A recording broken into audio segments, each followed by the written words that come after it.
The City of the Dead. St. Louis Cemetery No. 1 isn't like the graveyards you know. Because of the city's high water table, the dead aren't 6 feet under.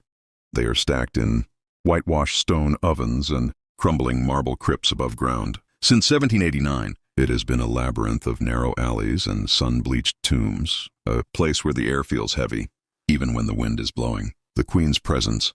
The most famous resident of this labyrinth is Marie Laveau, the 19th century voodoo queen. During her life, she was a woman of immense power, a hairdresser, to the elite by day and a high priestess of the spirits by night. They say she knew every secret in New Orleans, from the sins of the wealthy to the sorrows of the poor. Even in death, she doesn't rest.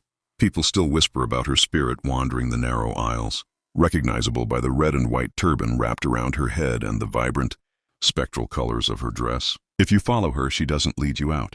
She simply vanishes into the side of a tomb, leaving only the scent of orange blossoms and Florida water. The ritual of the 3 X's.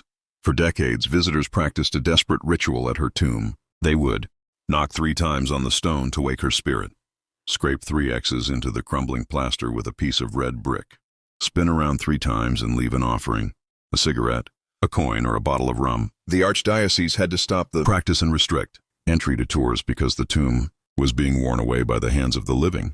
But some say the X's weren't just vandalism. They were a pact. If she grants your wish, you must return to thank her, or the favor she did for you might just turn into a curse. The others who wander.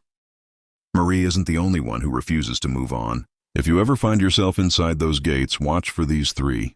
Henry Veen, a 19th century sailor, who came home from sea to find his landlady had sold his family tomb. He died penniless and was buried in a nameless hole. Now his tall, blue-eyed ghost wanders the cemetery, holding a stack of papers and asking tourists if they know where his tomb is. He looks so real, people try to help him, until he walks through a wall. Alphonse, a young, friendly spirit who often takes visitors by the hand.